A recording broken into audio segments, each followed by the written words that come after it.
It starts like any other day, until it doesn't. A courtroom packed with tension, a quiet black janitor pushing her mop like she's part of the background. But what nobody knows is, she's not here to clean up a spill, she's here to expose a system built to break people like her, and the man she's watching? A powerful white judge who's about to find out that justice doesn't care about your title, only the truth. This isn't just a story about the law, it's a story about courage in silence. And what happens when the invisible decide to be seen? You think you know how this ends? Think again. Stay with us, because the moment she speaks, everything changes. Before we jump in, let us know what time are you listening, and where are you watching from? Drop a comment below. We read every single one, and your voice matters here. The sun was barely rising over the flat, dusty horizon of Denton, Texas. Morning light spilled quietly onto a row of aging buildings, their brick faces weathered by time and silence. The courthouse sat squarely in the center of it, all proud, stone-faced, and unbothered.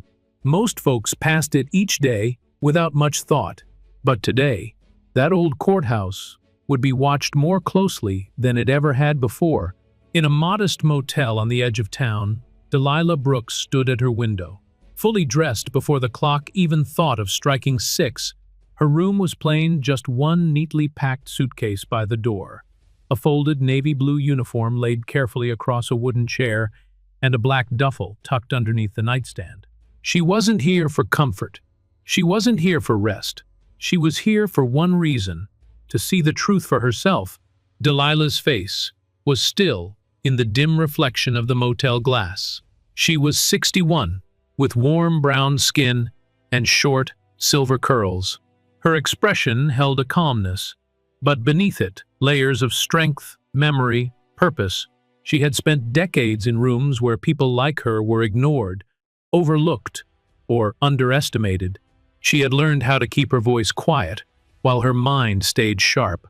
She had studied injustice, not from a distance, but from inside the system itself. With a deep breath, she picked up her phone and made a single call. Her voice was steady. "Yes," she said, "I've read the full case file. The patterns are there. The complaints line up. I'm going in today, as planned. No names, no attention, just quiet observation." She listened for a moment, then added, more firmly now, "Don't worry, they won't see me coming.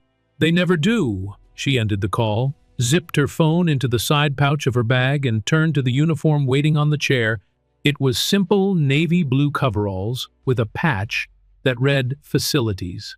A janitor's uniform, the kind most people never even glance at.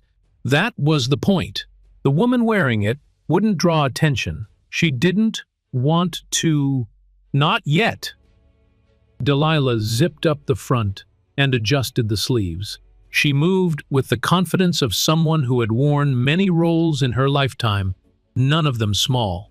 She laced her black work shoes, checked her watch, then reached into her suitcase and pulled out 2 items, a well-worn black notebook and a soft leather ID holder. She didn't need the badge today. Not yet. She tucked them both inside the lining of her bag. Before leaving the room, she paused at the mirror. There was no vanity in her stare, no need for perfection. She just needed to know who she was. And she did, without question. Outside, the morning was cool and still. Delilah walked with purpose, her mop handle in one hand, her cart rolling quietly beside her. No one gave her a second look as she approached the courthouse through the rear employee entrance. Just as planned, the security guard, a middle-aged man in a wrinkled uniform, barely glanced up from his phone. "Mornin', Miss D," he muttered. "Morning, Rick," she said gently. She passed through the metal detector without a beep and moved down the hall like she belonged there. And in a way she did. Inside, the courthouse smelled like floor wax and old paper. The hallway lights flickered slightly overhead. She knew every inch of this place, not from this courthouse exactly, but from places just like it all over the country. Courtrooms where justice was supposed to be blind, but often wasn't. Today's hearing would take place in courtroom 2D. She'd memorized the schedule, the players, even the judge's prior rulings. Judge Henry Whitaker. White, 63, known for his no-nonsense attitude, but his record told a different story, one filled with biased sentences, blocked appeals, and too many defendants of color getting no chance to speak for themselves. Delilah parked her cart just outside the courtroom. She slipped in quietly and stood in the back, near the supply closet, right where no one would notice her. The room was already filling with people. Lawyers rustled through files. A young black man sat nervously at the defense table, probably no older than 19, hands folded, back stiff, alone. She studied him quietly. His name was Luis Montgomery. She knew the allegations against him, but she also knew the evidence was weak. She'd seen that too. The air in the courtroom felt thick, charged, the kind of weight that doesn't come from heat or cold, but from something deeper, something broken. Delilah placed her notebook on the cart, opened it briefly, and made a note. No one noticed. No one ever noticed the janitor. And that's exactly how she wanted it. Today, she wasn't here to speak. Not yet. Today, she was just a shadow in the room, a set of eyes no one bothered to see. But make no mistake, Delilah Brooks wasn't just watching. She was waiting, and the moment was coming. Courtroom 2D wasn't much to look at. Pale beige walls, flickering fluorescent lights, benches worn down by years of tense waiting, a place where lives shifted in silence, sometimes for justice, too often without it. And this morning, as people filed into their places, no one noticed the janitor quietly slipping in behind them, cart in tow, mop handle tucked beneath her arm like a walking stick. Delilah Brooks kept her head low, eyes alert. She moved like she belonged, because in a way, she did.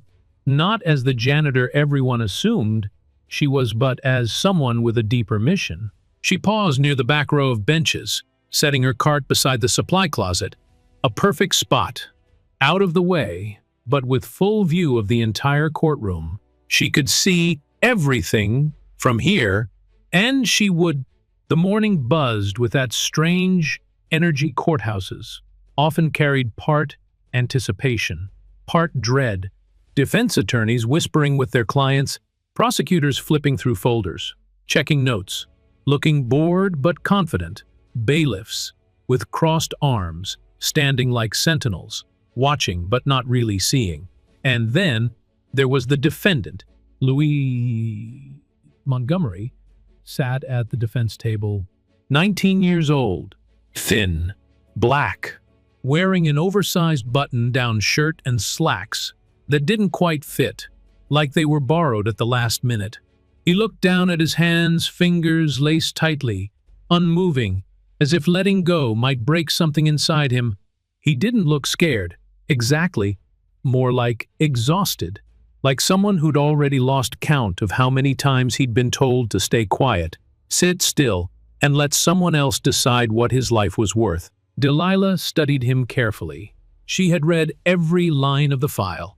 Allegedly, he'd robbed a liquor store with a pocket knife and assaulted the cashier on the way out. But the timeline was fuzzy. No fingerprints on the weapon, no clear footage, and most importantly, no motive that held up under even basic scrutiny. The cashier's statement had changed twice, and the detective who made the arrest, a longtime friend of the judge. That mattered. It always mattered. Luis was assigned a public defender, Darius Chen, not long out of law school. By the look of him, a little too neat, a little too nervous. He stood at the table beside Luis, glancing repeatedly at his notes, like they might disappear if he didn't hold them tight enough. Delilah could see it in his posture. He knew what he was walking into. He knew this courtroom wasn't exactly neutral ground.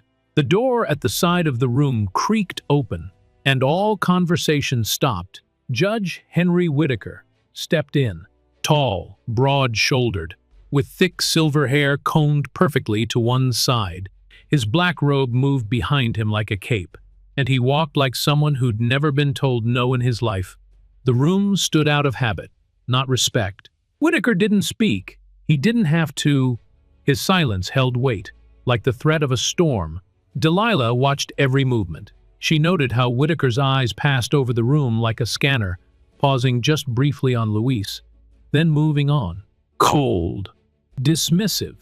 A man who had made up his mind before hearing a word. He took his seat with a heavy thump, adjusted his glasses, and gestured for the proceedings to begin. The bailiff announced the case, State of Texas v. Louise Montgomery, and just like that, the machinery began to turn. The prosecutor, Allison Kraft, sharp-suited and sharper-tongued, launched straight into her opening statement. Delilah could tell she'd rehearsed every word.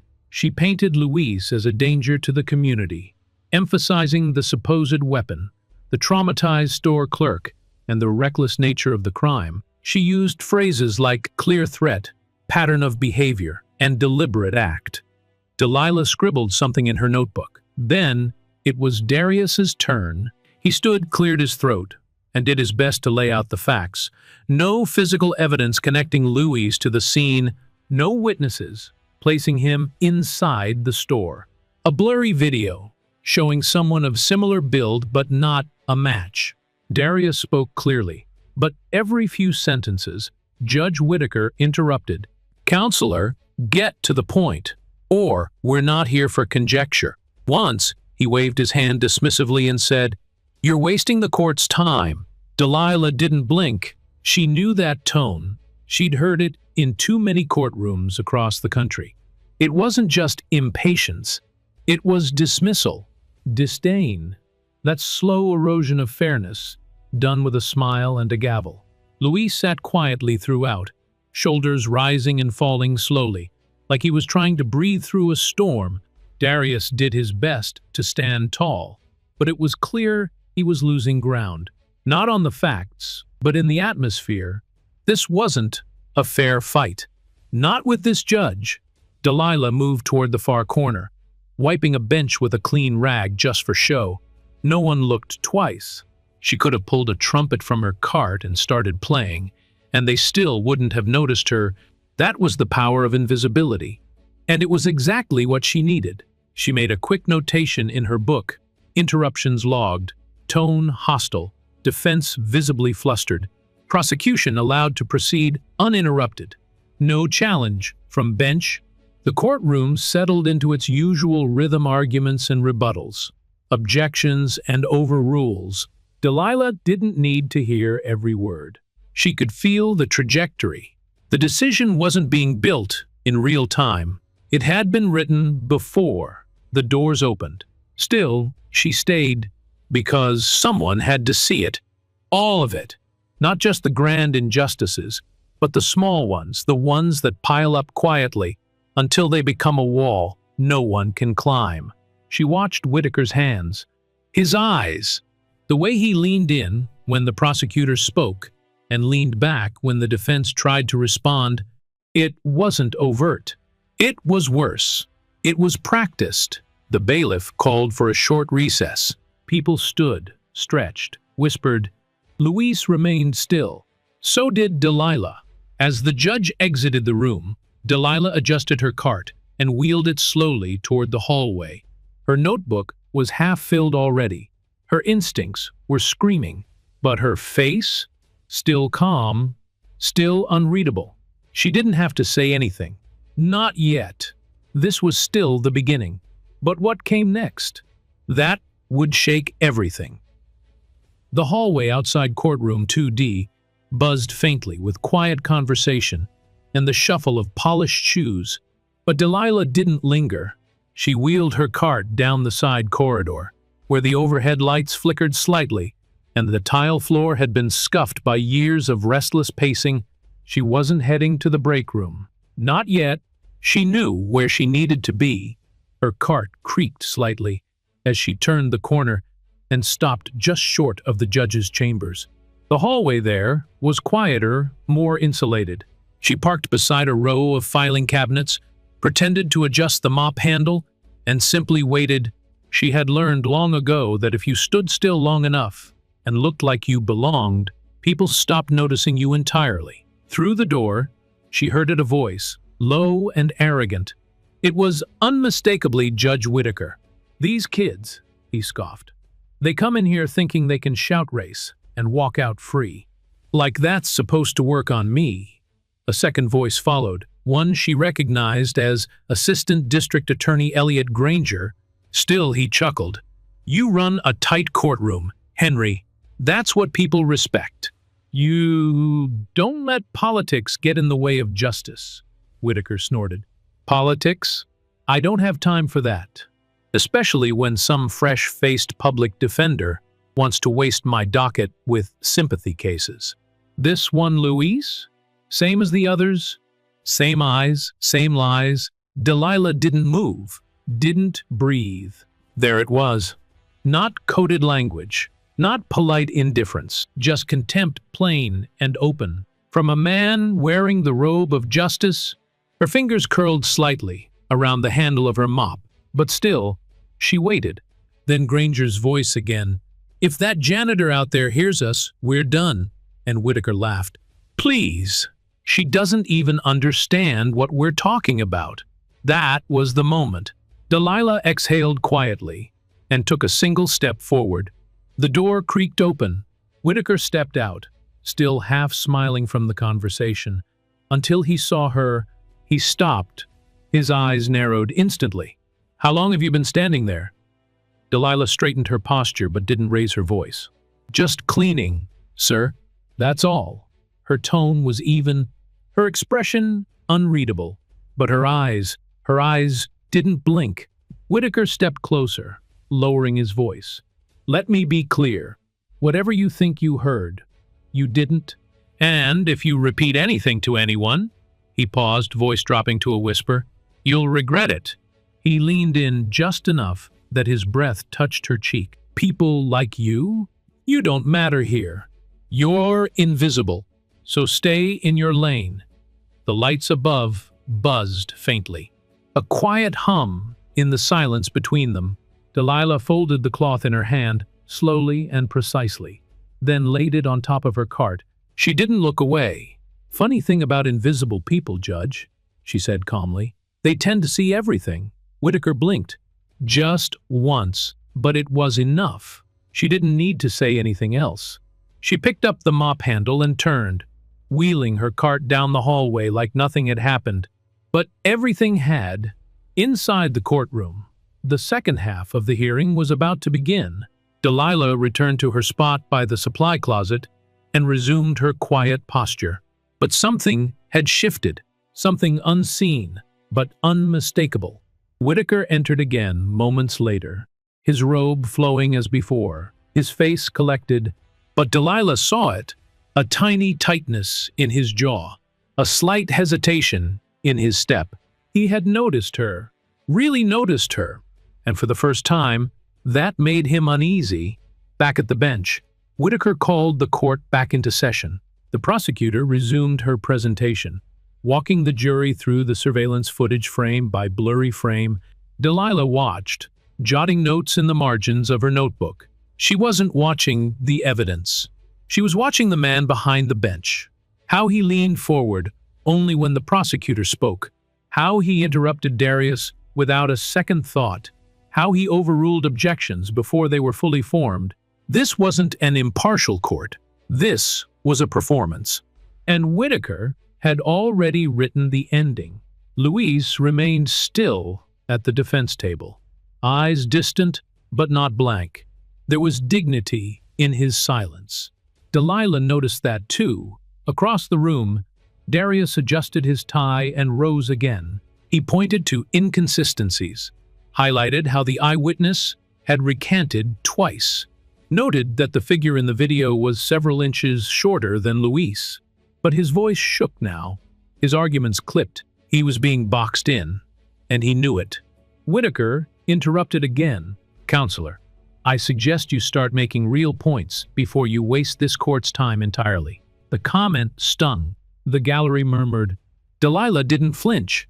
She was writing. Writing everything. Every dismissal. Every biased phrasing. Every time Whitaker cut off the defense and leaned in to support the state, a moment later, Whitaker leaned back and sighed.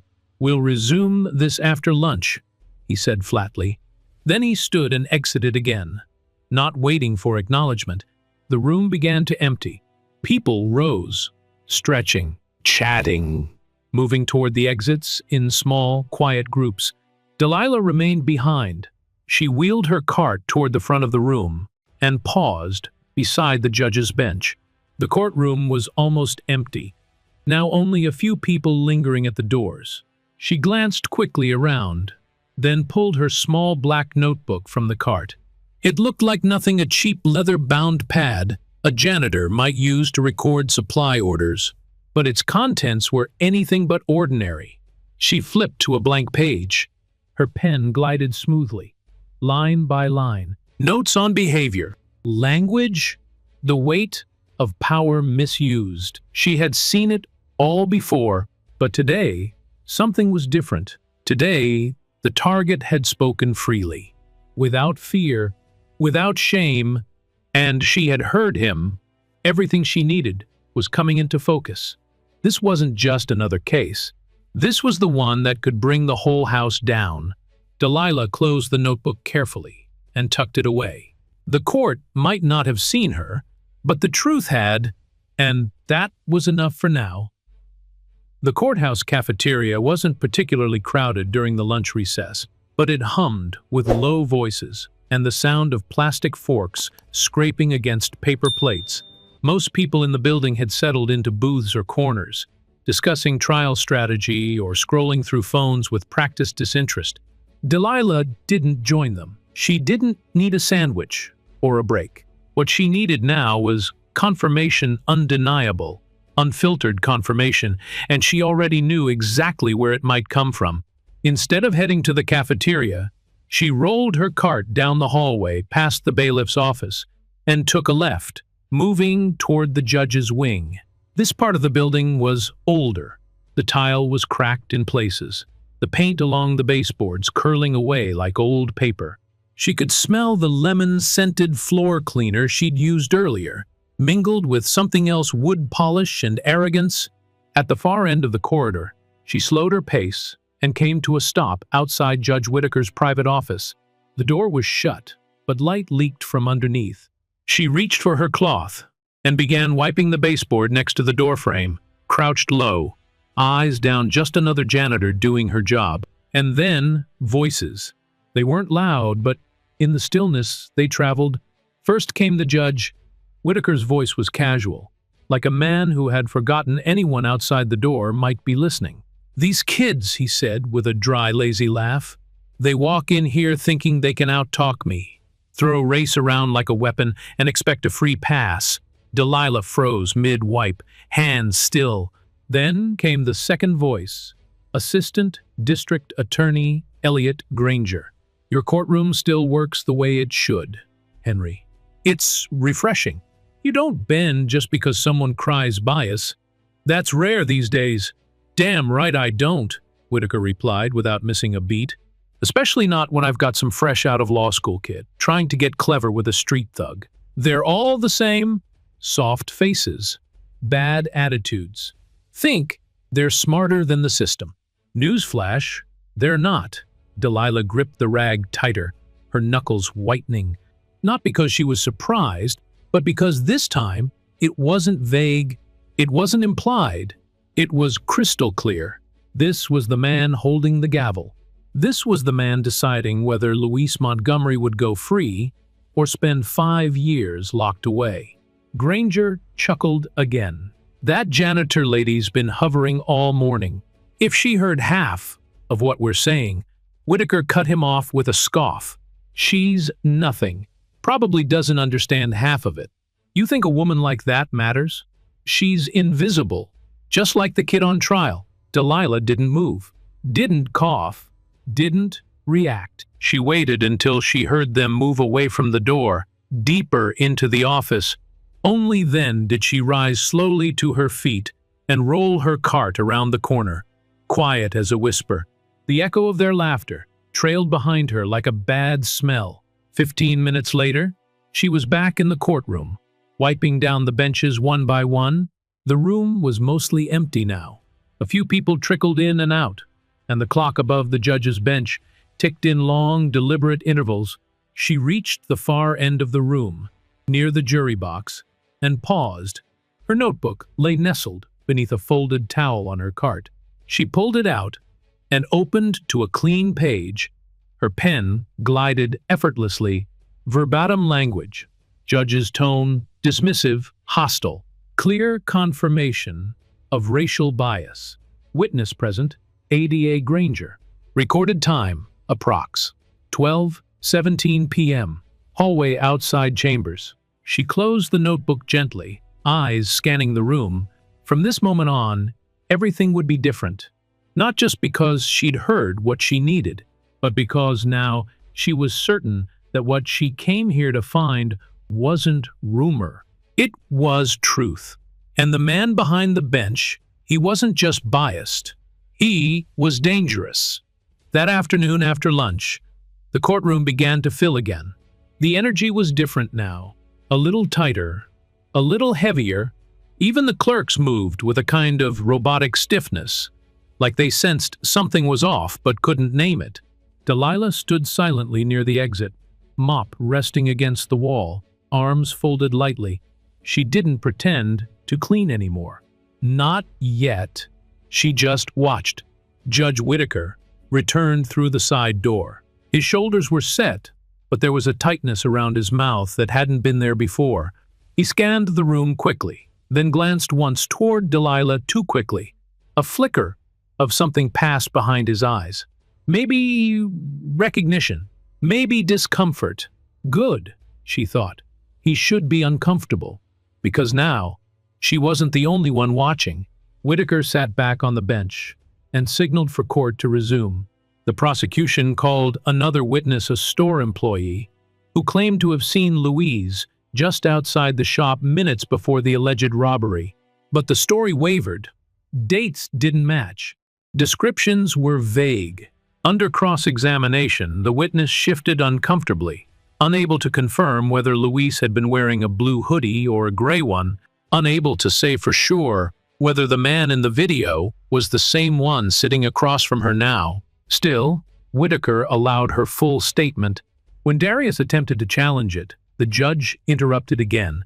"Move on, counselor," he said, barely disguising his annoyance. "We don't need you dragging this out." Delilah didn't write. She didn't need to. She had all she needed. Instead, she simply stood still, composed, focused. Every moment from this point forward wasn't just evidence. It was fuel, and when the time came, she would use every second of it. She was no longer just building a case against a corrupt judge. She was building a reckoning, and the cracks in his foundation had already started to show. The hallway outside courtroom 2D felt colder now, not physically, but in the kind of way that made your shoulders stiffen without realizing why. Delilah moved slowly down the corridor, her cart rattling softly over the tiled floor. Every step was purposeful, not rushed. She wasn't there to clean. Not really. Not anymore. She was listening for movement, for voices, for the rhythm of a system that didn't know she was recording every beat. She had just finished wiping down the corner of a bulletin board when she sensed the presence behind her. It wasn't loud. Judge Henry Whitaker didn't need to be loud. His power walked ahead of him. He came around the corner like a man expecting others to get out of the way, and when he saw her standing there, alone, cloth in hand, he didn't hesitate. He stopped a few feet from her. His expression was neutral, but his eyes, they weren't. "How long were you standing outside my office earlier?"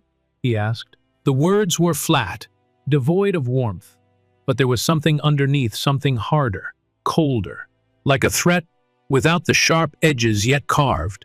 Delilah turned toward him slowly, not startled, not sheepish, calm. "I was just cleaning, sir," she said. "That's all." Whitaker stepped closer. Not enough to be inappropriate, just enough to remind her who he thought he was. "I hope you understand," he said, voice lowering. "That discretion is expected here. People like you don't have the clearance to listen in on private conversations. You're here to keep the building clean, not repeat things you think you heard." Delilah didn't flinch. Her hands remained folded on the cart. Her eyes were steady. "I didn't say I heard anything," she replied. "But the way you looked at me," he said, his mouth tightening. "Back in the courtroom, you looked at me like you knew something. That's not your place." There was a long pause, the kind where one person waits for the other to shrink. Delilah didn't. Instead, she reached down, folded her cleaning rag, and laid it carefully on top of her cart. Then she met his eyes and said quietly, "Funny thing about people you think are invisible. We tend to hear everything, see everything, and we don't forget." Whitaker stiffened. It was the first real sign of a crack. He was used to control, used to obedience. This wasn't that. He took a slow step forward, leaning just enough to lower his voice further, his words dripping now with something darker.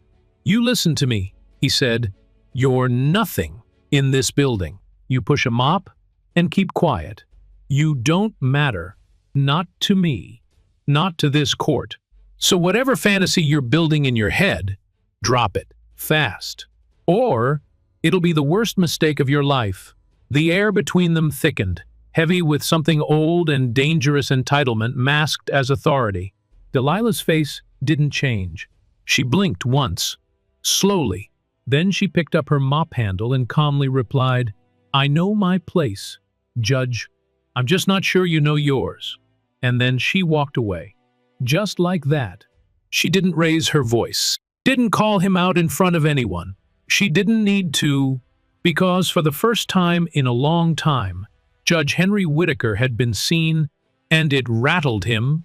Delilah didn't return to her cleaning right away. Instead, she moved to a window at the end of the hallway and stared out into the afternoon sun. She could see a line of cars parked unevenly along the curb, their windshields catching the golden light. A group of jurors chatted beneath a tree near the corner, sipping coffee from paper cups. It looked like any ordinary afternoon, but something had shifted. Not outside, but inside the courthouse, inside the case, inside the judge, and inside her. This wasn't about observation anymore. It hadn't been since she heard those words behind the door, since he leaned in and tried to threaten her with his voice. Now, it was about timing, because she knew what she had to do, but she had to do it right. Back in the courtroom, the gallery had begun to fill again. Luis sat quietly at the defense table, his eyes distant but more focused now. Darius stood beside him, rifling through papers, underlining something with a shaking hand. The prosecution appeared calm, collected, even casual, as if they could already feel victory approaching. But they didn't know what Delilah knew. She re-entered the courtroom and positioned herself in her same quiet corner. This time, though, she didn't bring her mop.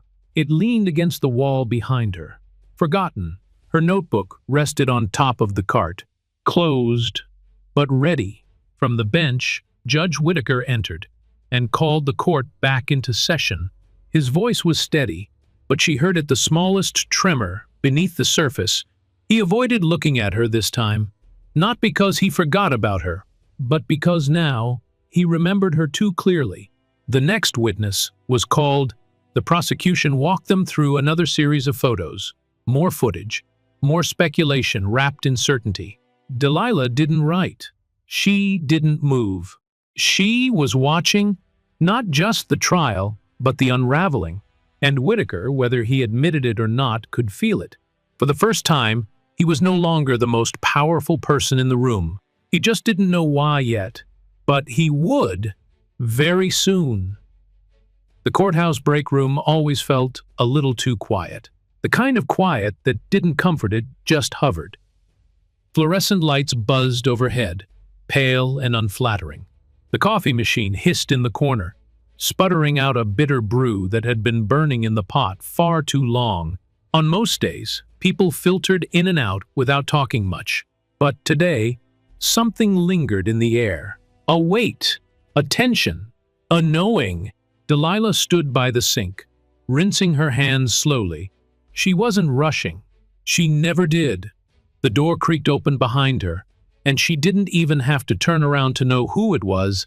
Anna Jenkins, 31 years, in that courthouse, senior clerk, known for her silence, her efficiency, and her ability to survive just about anything. But today, Anna looked tired, not the kind of tired that sleep could fix. She clutched her chipped ceramic mug a little tighter than usual and walked to the counter without a word. She poured herself some coffee and stood there, still facing the machine. Then, softly, without looking up, she spoke. He cut off the defense again, wouldn't even let the kid's lawyer finish a sentence. Her voice wasn't angry, just hollow, like she'd said it 1,000 times before, but never out loud. Delilah reached for a paper towel, dried her hands, folded it neatly, and placed it back on the counter. Then she said, almost like she was speaking to the walls, "Sometimes the law is loud, but justice whispers." Anna turned her head slightly, brow furrowed. Delilah didn't elaborate. She didn't have to. That single sentence planted something Anna hadn't expected to feel again in that building. Doubt, hope, both. Delilah gave a faint smile, then walked out. She wasn't there to spark a rebellion, just to spark a question. That was enough for now. Out in the hallway, voices rose from the courtroom again. Darius Chen stepped out for a moment, visibly frustrated, rubbing the back of his neck. He looked like a man walking uphill in shoes that didn't fit. His tie was askew, his shoulders slumped slightly, as he leaned against the wall beside a row of framed portraits of former judges, Whitaker's face among them. Delilah passed slowly, pushing her cart, but paused nearby. Darius didn't look up at first. Then he did. Something about the way she stood balanced, composed, eyes watching, made him speak. "I don't know why I even bother," he muttered. "He's already made up his mind. It doesn't matter what I say." Delilah didn't respond right away. She let silence do the heavy lifting. He chuckled bitterly, shaking his head. "Kid doesn't have a chance. It's like the whole room's rigged." Then, quietly, Delilah said, "Did you ever read the Fry v. State ruling from 2003? Darius blinked. "What?" She shrugged, like it was nothing. "It was a federal appeal. Small town. Similar case. Judge tried to silence the defense during cross. The court overturned the verdict. It set a precedent."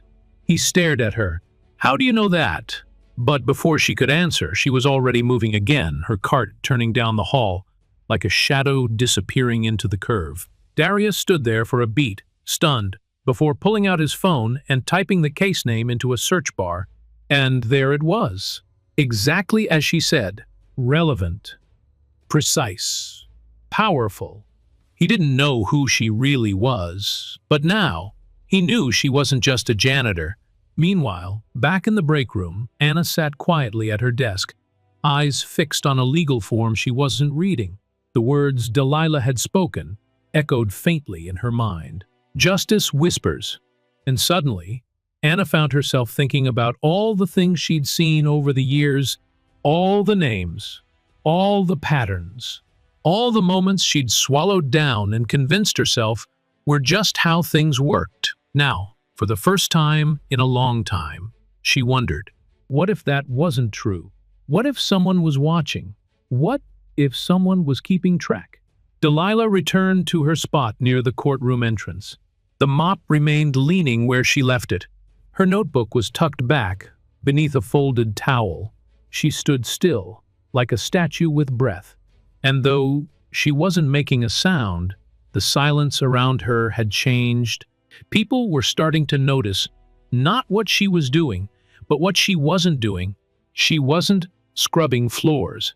She wasn't pushing past like someone in a rush. She was present, observing, and the truth had a way of drawing gravity, even in the quiet, especially in the quiet. The case against Louise was beginning to fray around the edges. Delilah could see it in the way the prosecutor repeated herself, in the way the judge's interruptions came faster, sharper, like he was trying to hold the story together with sheer will. But a story built on bias doesn't hold forever. It only takes one quiet person to pull the first thread, and Delilah Brooks was tugging it carefully, methodically, and with more power than anyone could see. Not yet, but soon. The courtroom settled into a kind of pressured silence. Not peaceful, not calm, just tight. The kind of silence that presses on your chest when everyone in the room knows something's wrong but can't name it out loud. Afternoon light spilled through the high windows in slanted beams, catching floating dust in midair, as if even the particles were waiting for something to change. Louis Montgomery sat at the defense table, his posture stiffer than before, his hands still folded, but now his eyes were locked forward, no longer avoiding the gaze of the room. He knew, everyone knew, whatever this was, it wasn't a fair fight. And now, the cracks were starting to show. Across the room, Darius Chen stood behind the podium again, flipping through his notes with a kind of frantic purpose. He had started the day with quiet confidence, but now his voice had grown sharper, more urgent, like a man trying to swim against the tide with nothing but paperwork and hope. Your Honor, the evidence doesn't support this charge. There's no physical proof placing my client inside the store. The surveillance video is inconclusive. The witnesses' statements are inconsistent at best. Judge Whitaker didn't even raise his eyes. Counselor, he said flatly, we've already heard all of this. If your strategy is to repeat yourself until we get bored into believing you, I suggest you try something else. Darius paused, visibly stunned. He opened his mouth, as if to push back, then thought better of it. He looked down, his jaw tight, defeated not because the facts weren't on his side, but because the facts didn't matter here. Not in this courtroom. Delilah saw it from the back of the room. She didn't move. She didn't blink, but she felt the moment crack like glass underfoot. Whitaker wasn't even pretending anymore. He wasn't hiding behind process or formality. This wasn't justice. This was personal, and it was about to reach the edge. The prosecutor rose again, walking the jury through her closing summary, her voice calm, almost casual, like a teacher explaining a homework assignment.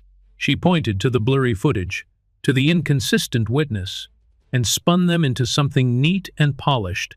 She didn't have to be right. She just had to sound confident. The room was already tilting her way. Delilah leaned against the wall, arms crossed lightly over her chest. Her notebook was still tucked beneath the folded towel on her cart. She hadn't written a word in the last 10 minutes. She didn't need to. She was past documenting now. She was watching for the shift, the moment the mask slipped completely.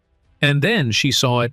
Whitaker leaned back in his chair, fingers tapping rhythmically on the edge of the bench, not thoughtfully, impatiently, like a man waiting to deliver a verdict he'd already decided.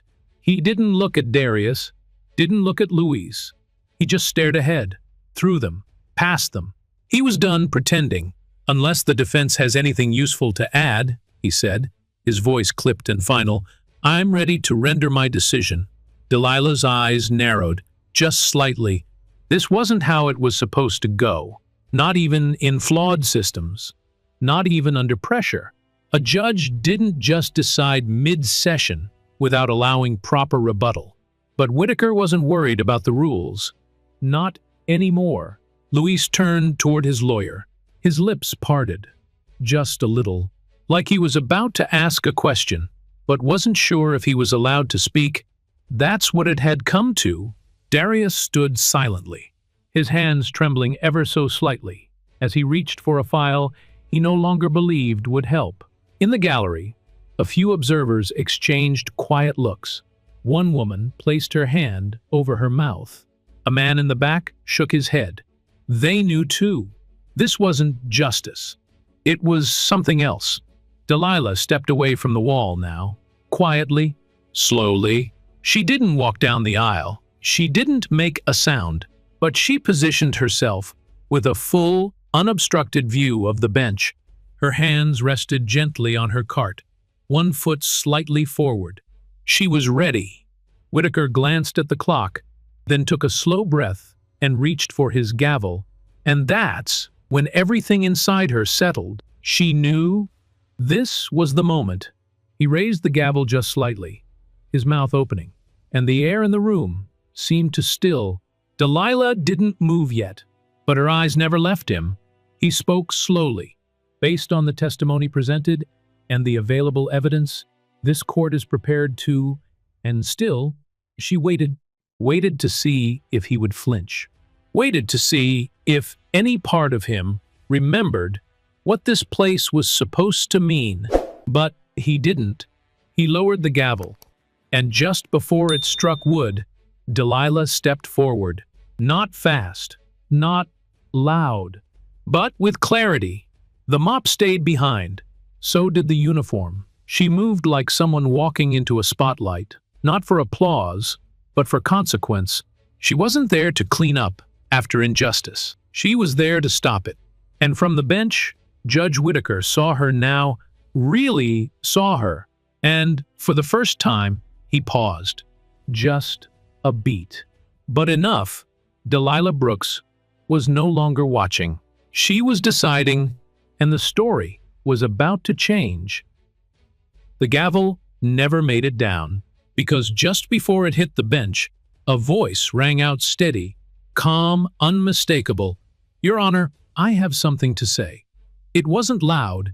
It didn't have to be. The power was in its clarity, its timing, its weight. Every head in the courtroom turned at once, eyes falling on the woman stepping forward from the back. Delilah Brooks no longer held a mop. She no longer wore the navy blue janitor's jacket, zipped up to her chin. Instead, she stood with her spine tall and her voice ready, like someone who had waited long enough. Judge Whitaker froze, gavel suspended in midair. He blinked slowly, squinting at her, as if seeing her for the first time, and then the scoff came. You? He said, the word dripping with contempt. The janitor? What could you possibly have to say that matters in a court of law? The laughter he expected didn't come. The courtroom held its breath. Delilah didn't answer, with words, not at first.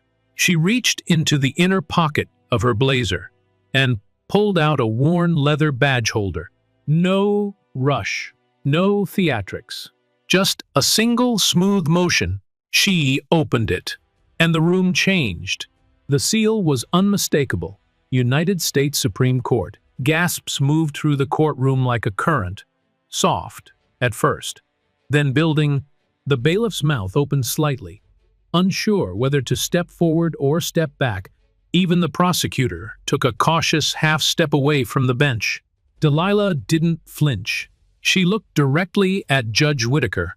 My name is Delilah Brooks, she said, her voice resonant and grounded. Associate Justice Investigator, U.S. Supreme Court. I've served in federal oversight for 18 years. I was placed in this courthouse by order of the Department of Justice following multiple complaints of civil rights violations and racially biased proceedings tied directly to this courtroom and to this judge. The words didn't just land, they pierced. Whitaker's face went pale. His hand dropped the gavel onto the bench with a dull thud, not in authority, but in disbelief. That's not possible, he muttered. This is absurd. But Delilah wasn't finished. Over the past 6 weeks, she continued, I've observed a consistent and deeply troubling pattern of judicial behavior, unjust sentencing, disproportionate rulings against minority defendants, premature dismissals of defense arguments, and verbal misconduct unbecoming of your position. Today's hearing confirmed what months of reports and transcripts already suggested, that this court does not operate as a court of law, but as a stage for abuse of power. She stepped forward once more, each movement deliberate, but free of anger. She didn't yell, she didn't shake. That was what made it all so powerful. She was composed, complete. "What you didn't know," she said, "is that everything you've said today, everything you've done has been documented, witnessed, and now formally reported." Whitaker stood now, chest rising and falling with short, clipped breaths. "This is a setup," he barked. "You're a plant. This is political. A stunt." Delilah raised her chin slightly. "No," she said. "This is accountability." She turned slowly, addressing the gallery as much as the court. "In the past 12 months, Judge Henry Whitaker has ruled in favor of the prosecution in 29 out of 30 criminal cases involving Black or Latino defendants, often in direct contradiction to evidence, precedent, or witness reliability. Objections raised by defense attorneys are routinely overruled without basis. Public defenders are cut off mid-sentence. Witnesses are dismissed without being fully heard. These aren't isolated incidents. They are a pattern. Murmurs grew louder now, people shifting in their seats, hands covering mouths, heads turning toward one another in disbelief, some in outrage, others in quiet recognition. "This courtroom," Delilah continued, "has failed the very people it was built to protect. And it has done so under the leadership of a man who no longer deserves to sit behind that bench." Whitaker stepped forward, voice raised now, his composure cracking. "This is outrageous. You don't have jurisdiction here. You can't—" "I can," Delilah interrupted, her tone sharpened by conviction, "and I have, effective immediately. A formal request is being submitted to the Federal Judicial Oversight Committee to suspend Judge Whitaker pending a full investigation. In addition, I am requesting a retroactive review of all criminal cases under his judgment in the past 5 years, including jury selection, sentencing records, and all prosecutorial relationships." The judge's mouth opened, but no words followed. For a man who had silenced so many, he now had nothing to say. Delilah turned toward the defense table, her eyes falling on Luis Montgomery. The young man's hands were still clasped, but now they were shaking. His shoulders trembled slightly, as if his body didn't yet believe what his ears were hearing. Delilah took one more step forward. "This case," she said, looking toward the clerk, "is no longer valid under current review. The motion to convict is hereby rejected. All charges are to be dropped, and the defendant is free to go." The words hit the room like a thunderclap in slow motion. There was no cheer, no applause, just silence, thick, overwhelmed silence, the kind of silence that comes when a wall finally crumbles and no one knows whether to step over it or sit down and cry. The bailiff stepped back from the table. Darius Chen looked stunned, his eyes darting between Delilah and his client. Luis turned slowly toward Delilah, his lips parted, unsure if he could speak. He didn't have to. She nodded once, and in that single motion, she told him everything. You were never invisible. You were never powerless. You were never alone. Behind her, Judge Whitaker collapsed into his chair. The power he once carried like armor now hung off him like a heavy, wrinkled coat. The robe didn't give him authority anymore. It made him look small. The clerk's voice shook as she read the new verdict into the record. Case dismissed. Charges dropped. The defendant is free to go. The gavel didn't fall. It didn't need to. Delilah took a breath, deep and even, then turned to walk toward the rear of the courtroom. Her steps were measured, her shoulders upright. The mop and cart she had arrived with remained in the corner, no longer needed. As she reached the doors, someone in the gallery called out softly, almost timidly, "Ma'am, do you have anything to say?" She paused, turned slightly, and with a quiet certainty that echoed louder than any shout, she said, "Justice cannot survive where prejudice rules the heart of the one holding the scale." But the truth, no matter how long it takes, always finds its way to the light. Then she stepped outside into the golden Texas sunlight, and the doors closed behind her. For a moment, the entire courtroom stayed frozen, not out of fear, not even from shock, but from something deeper, reverence. Delilah Brooks hadn't stormed the room. She hadn't raised her voice or pounded a fist. And yet, she'd brought the entire foundation of power to its knees using only one thing: the truth. Judge Henry Whitaker sat slumped at the bench, no longer looming, no longer towering.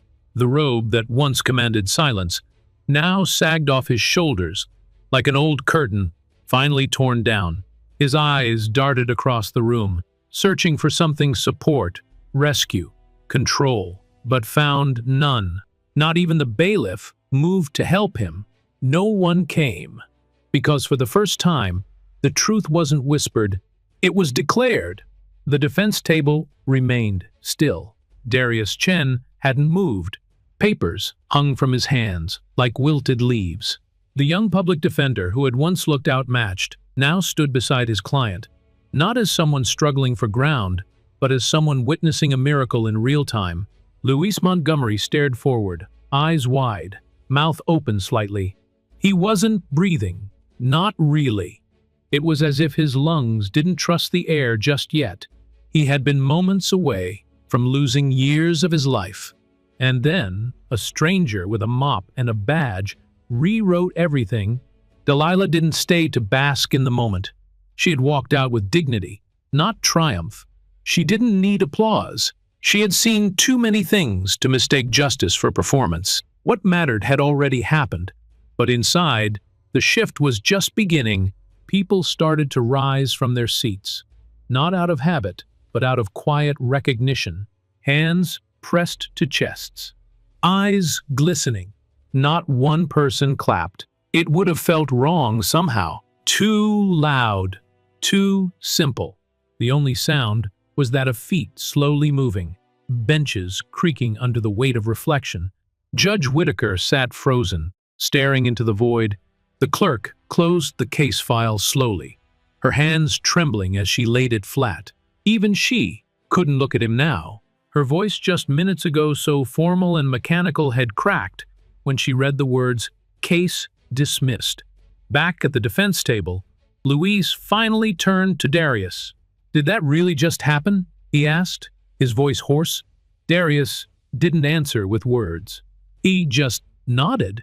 Then, without realizing it, both men stood at the same time, Luis walking toward the door like someone learning to use his legs again, Darius gathering papers with one hand and placing the other on Luis's back in quiet support. Before stepping through the courtroom doors, Luis turned. He looked back at the bench where Whitaker sat, then down at the chair he'd been shackled to just hours ago. Then he looked toward the corner of the courtroom, where the mop had been left behind. He didn't smile. He didn't need to. Outside, the hallway was already buzzing. Word had spread faster than anyone could have predicted. Anna Jenkins, the senior clerk, stood just outside the courtroom door with both hands clasped together, her face flushed with something between awe and vindication. She didn't say anything when Luis passed her, but she reached out gently and touched his arm as he walked by. A quiet gesture, nothing more, but it meant something. It meant everything. Delilah was nowhere in sight. She hadn't waited to be thanked, because people like her don't show up for gratitude. They show up because it's right, because silence costs too much. Down the hall, reporters began to arrive, voices raised, cameras lifted, trying to piece together what had just unraveled inside the courthouse. Staffers stood with arms folded, whispering to one another as if a ghost had passed through the walls and changed their world. In a small break room tucked behind the courtroom, Anna leaned against the counter, eyes closed. She replayed Delilah's words over and over again. Justice cannot survive where prejudice rules the heart of the one holding the scale. It echoed now, not as a slogan, but as scripture, a truth that demanded to be carried forward. Back inside courtroom 2D, Judge Whitaker finally stood, His hands trembled as he reached for his robe, fumbling to adjust it back over his shoulders. But it didn't matter. The robe no longer disguised him. The man had been revealed, flawed, exposed, small. He looked out into the empty gallery once his domain, now a hollow echo chamber. No staff rushed to his side. No allies spoke in his defense. And, for the first time in his career, the gavel in his hand meant nothing. Security escorted him through a side door minutes later, not because of protocol, but because no one could trust what might happen if he walked out the front. Meanwhile, Luis stepped outside into the fresh air for the first time in what felt like years. The sky stretched wide above him, crisp and blue, as if even the heavens were offering a little space to breathe. Darius followed close behind, trying to speak, but words came out scattered. "You're free, man," he finally said. Really free. Luis didn't cry. He didn't shout. He just stood there, soaking it in. Then, softly, he said, "I didn't even know her name." Darius looked at him. "She knew yours." A few feet away, Delilah stood at the edge of the sidewalk, her coat folded over her arm, her eyes turned toward the courthouse steps. She didn't step forward. She didn't wave, but Luis saw her. Their eyes met just once, and in that glance, a lifetime of meaning passed between them. You mattered. You were worth saving. You were seen. She gave him a small, respectful nod. Then she turned, slowly, and walked down the street, not as a hero seeking credit, but as a woman who had simply done what needed to be done, a woman who understood that sometimes justice doesn't come through the front door. Sometimes it comes in wearing work boots. Sometimes it pushes a mop. Sometimes it keeps notes in a pocket while the world thinks it's cleaning the floor. But today, it stood tall, and the echoes of that stand would ripple far beyond those walls, because truth, once spoken, doesn't vanish. It plants roots, and change always grows from the quiet places first. The courthouse stood still in the late afternoon light, its stone walls catching the last golden rays of sun like a building holding its breath. Inside, the voices had faded, the doors had stopped swinging, and the echoes of power no longer reverberated through the chambers. It was quiet now, eerily so, the kind of quiet that follows transformation. Delilah Brooks stood at the top of the steps, her coat folded neatly over her arm, her badge tucked out of sight. Her shoes clicked softly against the stone as she paused, turning once to take one final look at the place that, only hours ago, had tried to bury a young man under the weight of injustice. She didn't look back with triumph. She looked back with clarity, because what happened inside those walls wasn't about victory. It wasn't about revenge.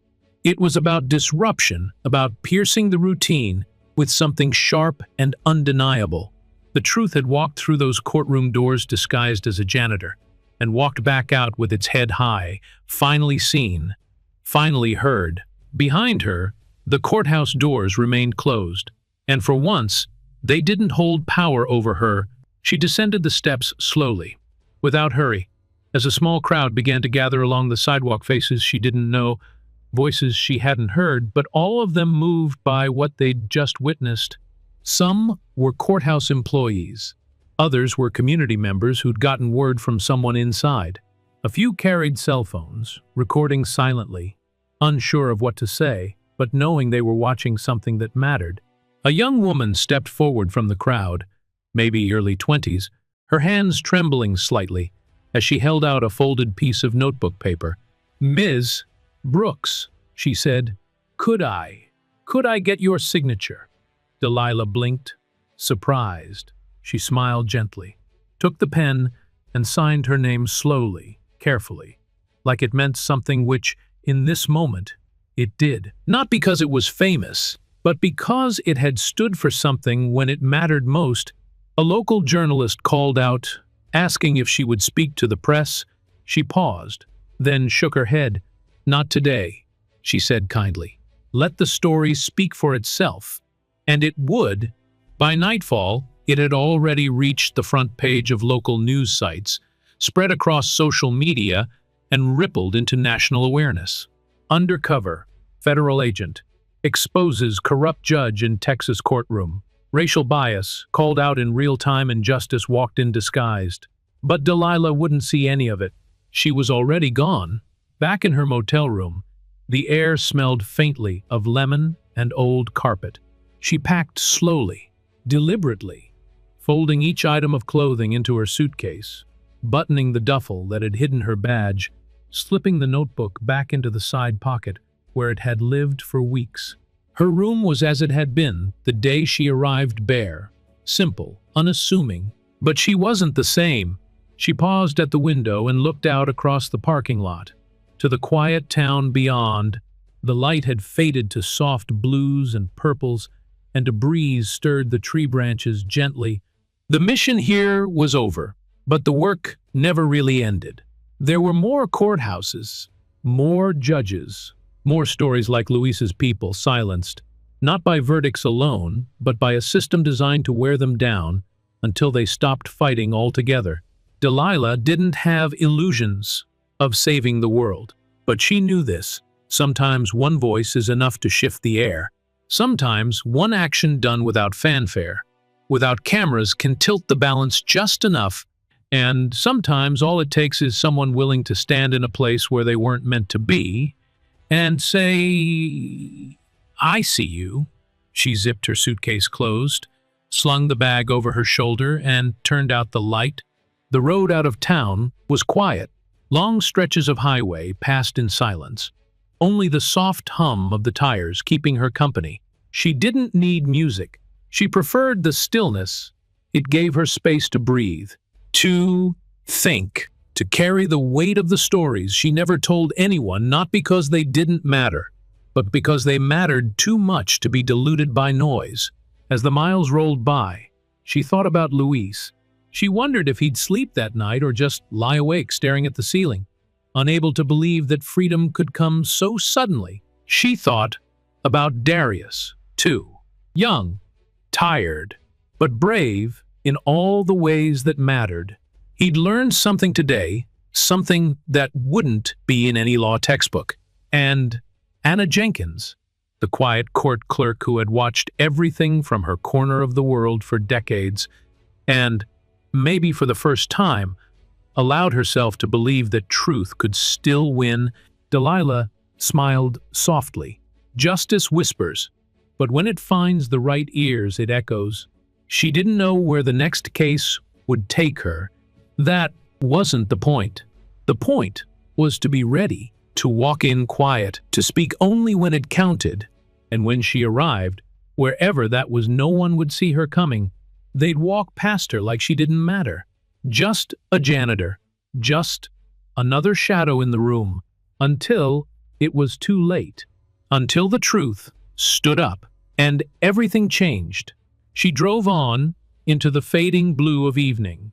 As the stars began to prick holes through the sky, the wind picked up just slightly, rustling through the trees that lined the road like sentinels, and somewhere behind her, in a small courthouse, built on old power and older habits, the sound of one woman's voice still lingered in the walls, not loud, not angry, but permanent, the kind of voice that doesn't just speak, it stays. Sometimes, the quietest people carry the loudest truths. This story isn't just about a corrupt judge or a courtroom turned theater. It's about the unseen strength of ordinary people. It's about the courage to stand in a place where you're overlooked and choose not to stay silent. Delilah Brooks didn't wear a robe or a title or a microphone. She wore humility. She carried justice in her silence and revealed it when it mattered most. To those watching, especially those in the later chapters of life, this story reminds us, your voice still matters. Your wisdom, your patience, your years of watching, learning, enduring, they are powerful. You don't need a stage to make a difference. Sometimes all it takes is the right moment. and the will to speak, because truth doesn't always shout. But when someone like you decides to carry it, it doesn't go unheard. So wherever you are, don't underestimate the quiet roles you've played. Don't doubt the strength behind your stillness. The world still needs what you know, and sometimes justice walks in wearing work boots. If this story moved you, please give it a thumbs up. Share it with someone who needs to hear it. And don't forget to subscribe so you never miss the next chapter. Thank you for being here.